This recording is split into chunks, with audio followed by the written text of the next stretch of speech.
Alright, welcome. Get into a little bit of the special operations here. Wrong button. I know buttons. Hey, controller. 5151, this is Hammerhead 6. Alright, now this is a slow-paced game. You want to line up your shots perfectly. And that's how we do it. Copy that, 6-2. Then you reload and you drop it. Alright.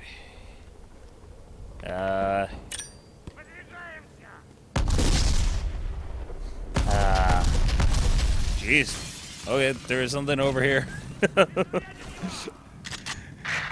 this game was a big deal when it was coming out. I think I already mentioned, I can't remember if I did, this is the game Black. What's Criterion? The Burnout people. I remember in the previews they were talking up their focus on guns.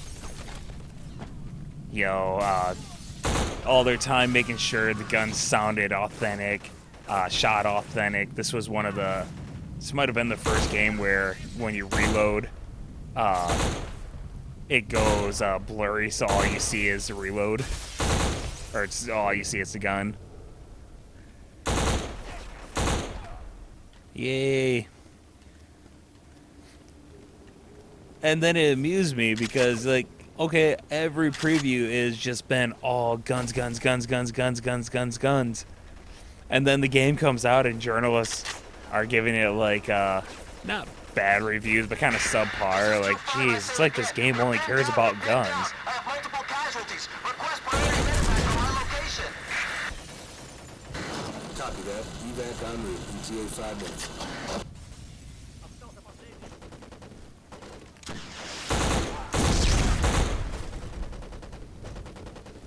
Alright. So originally I was going to play, I wanted a game with aliens, and I was going to play the Area 51 that was made for the like PlayStation 2, Xbox 360, or Xbox original. And yeah, tried popping that into the 360, and I couldn't log it into internet to be able to download a patch to play it. Come on, there you go. And so, like, okay, I'll pop it. Whoa, what was that? Oh, it's just the way it shot forward, caught me off guard. So I tried putting in the Xbox One, downloaded an update, and then it was just like, oh, game's not available. So I disconnected from the internet, because I use my phone for everything. And, oops, you moved. And then spent the next 10 minutes being informed that various downloads had stopped. Let's get on top of it. I guess you already did. That was useless. But it made me feel good.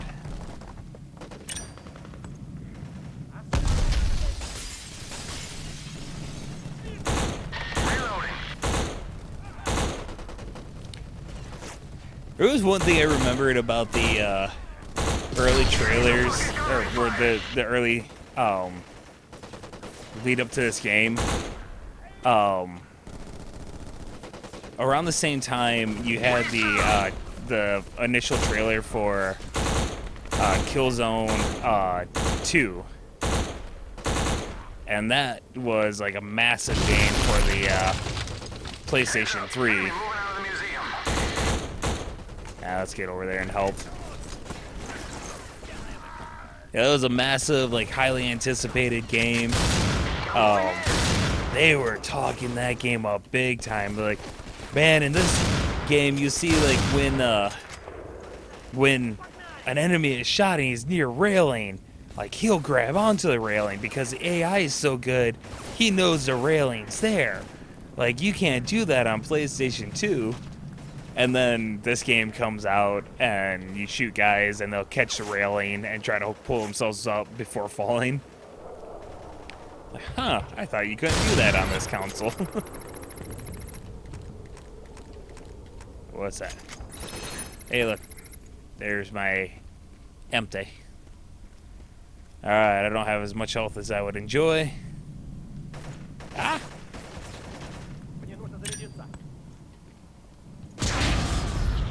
That works. This is Anvil 7-1. Package has rolled. We are standing by in holding pattern. Over. Copy that, Anvil 7-1. Provide overwatch for Echo 5-1. They're moving to rally point. What really sucks is this game, it ends on like a Copy that, on cliffhanger, station. and then you never got a sequel. I know there was kind of like a spiritual successor, kind of, this game called Body Count. I think it was called Body Count. It had like some of the same people behind it, but it was a much more arcadey shooter, and apparently it didn't do very well.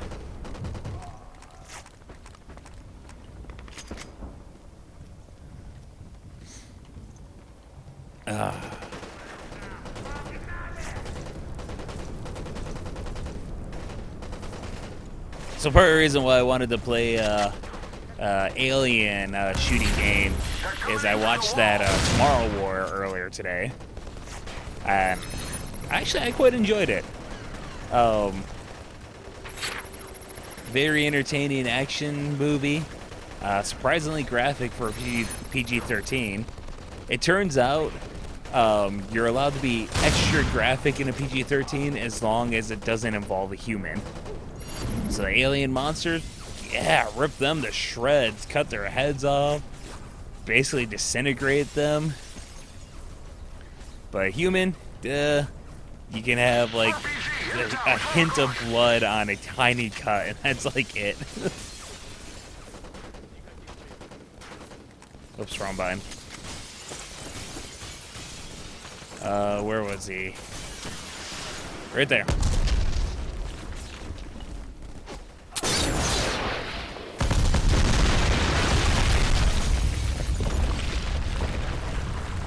And you guys. And you guys.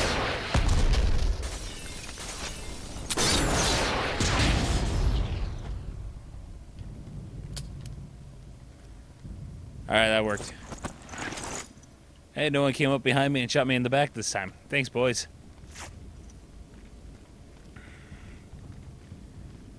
Alright. What? Reinforcements. I don't have reinforcements. You reinforced? Yeah, I'll come up behind him.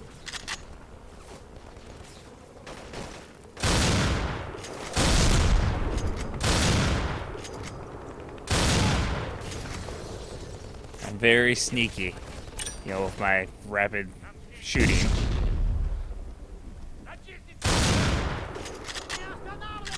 But yeah, the Tomorrow War, getting a little bit of a review bomb, it seems like. It turns out the media and journalists kind of hate Chris Pratt and love to take any opportunity they can to dump on him. So I'll admit, part of my motivation in watching this movie is I like him, and like, okay, you don't want to support him, I will. And thankfully I got a good movie for my blind loyalty. Be advised, target Stiles still in the perimeter. Target 4 has just entered the building west of Bravo team.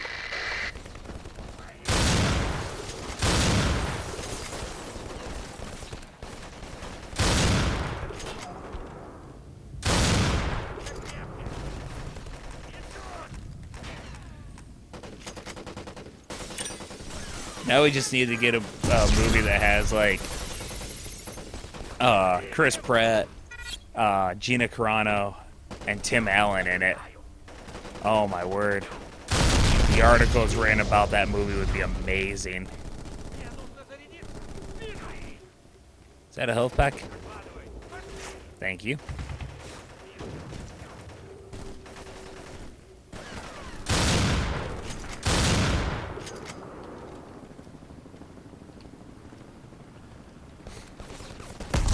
Bravo here. I'm going in. I'm surprised that hit. Position, Bravo.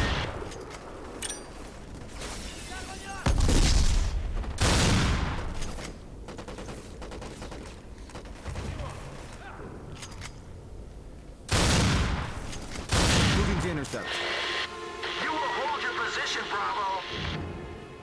I remember the very first time I played this, he kept on telling me, "You hold your position." Okay, I'll hold. I just stood here and waited and waited and waited and nothing happened. Like, oh, I guess I gotta go. Yay. Alright, I'm not gonna go too far into this level. This is Bravo 3. Just play a tiny bit more. I love that they tell me in this one, oh, you gotta be quiet, and my radio is just so stinking loud. So I saw one person mention they feel like the Tomorrow War might be the closest we get to like a follow-up to Edge of Tomorrow. It's okay, I'm using a suppressor. I love the details they put into the destruction, the explosions in this game. This game was pretty much a technical marvel when it first came out. But anyways, yeah, there's definitely some similarities in the whole alien invasion and just the monsters aren't quite as spastic as they are in Edge of Tomorrow. I refuse to call it Live, Die, Repeat. To me, that's like a good tagline, and Edge of Tomorrow is a good title. But Live, Die, Repeat, The Edge of Tomorrow is just a clunky name.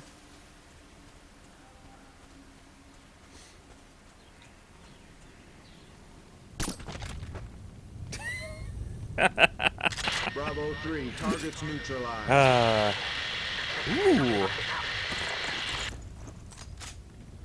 How do I put on? Okay.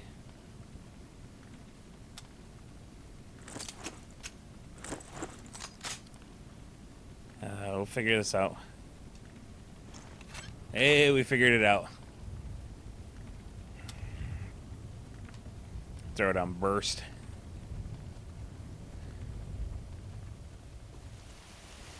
I do hope that they make a follow-up to Edge of Tomorrow. In my opinion, outside of like the Mission Impossible movies, that was one of the better Tom Cruise movies that come out recently. Although I'm actually a really big fan of the first Jack Reacher. I feel like myself and my dad are like some of the few people who actually really like that movie. Because every time I hear people talk about it, they're always like, oh, that's so horrible. And it seems like most of the complaints are because in the book, he's really tall, and in the movie, Tom Cruise is just really short. But yeah. You go to other Tom Cruise movies, the second Jack Reacher movie, not very good. The Mummy, the Mummy just did not work. 2-1, this is 3. Do you copy? A shame, really. Actually, I've said this numerous times to people. I really wish the whole like monster Dark Universe thing would have taken off from Dracula Untold. 2-1, this is 3. Because honestly, I think Dracula Untold was a really good movie.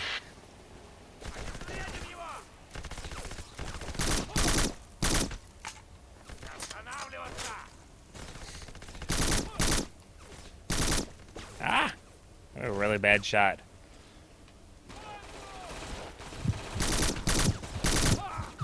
Yeah, I know, I'm dying.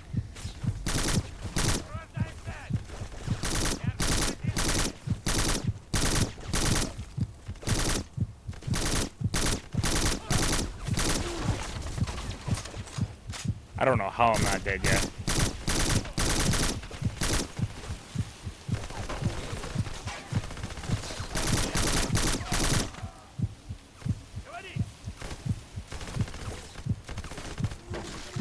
Oh, I don't have grenades.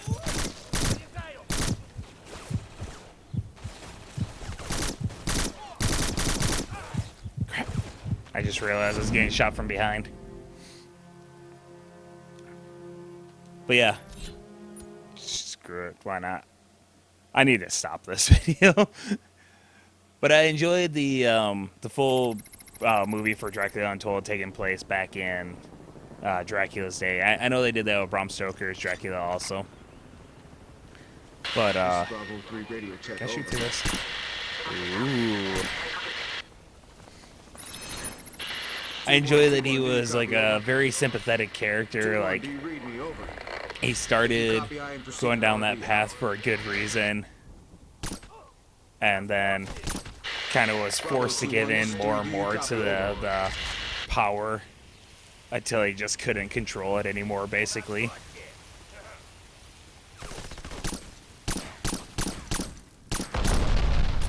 Well, that works.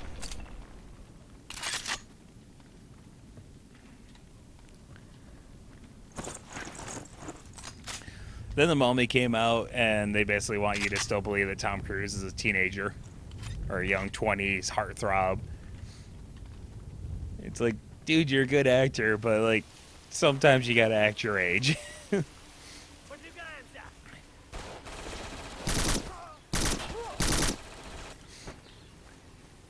Bravo 3, targets neutralized. Targets neutralized. Bravo 3, I need to be quiet. They're nearby. Why are you yelling in the radio, you idiot?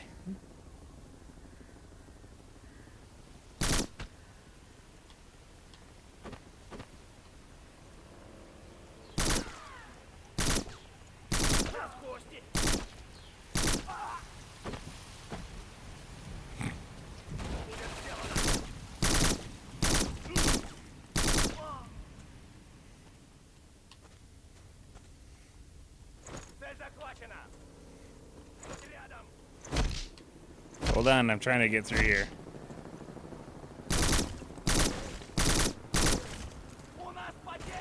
Ah, where are you?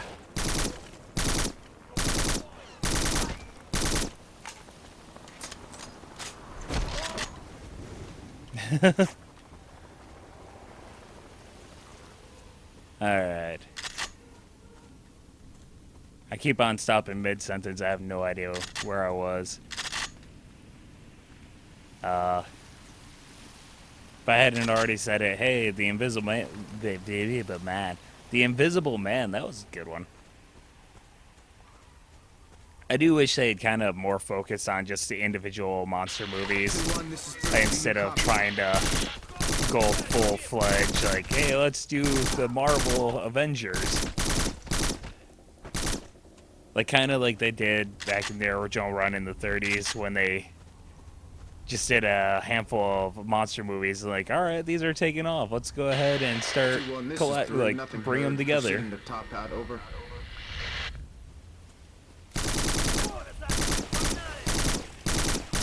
Or they could have just went straight like Van Helsing. Which actually, and on that, that old Van Helsing movie, the Hugh Jackman one, a little bit cheesy. CG definitely does not hold up. But there is actually a lot I like about that movie. Their portrayal of Frankenstein's monster was really cool.